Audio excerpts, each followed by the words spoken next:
هل أبكي إدلب أم سلقين أبكيها، أم أبكي سرمدة أم عفرين أرثيها، أم أبكي حارم والآهات تقتلني على جنديرس والآلام ترويها.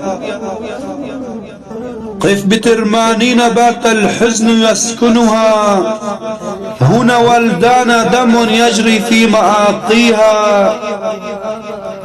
الموت أصبح بين الناس أغنية، والبرد أصبح للأطفال يأويها.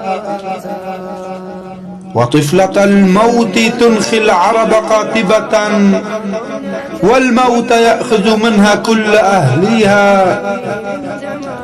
يا أمة العرب أين اليوم نخوتكم، يا أمة العرب أين اليوم نخوتكم، ما هزكم حال من بالموت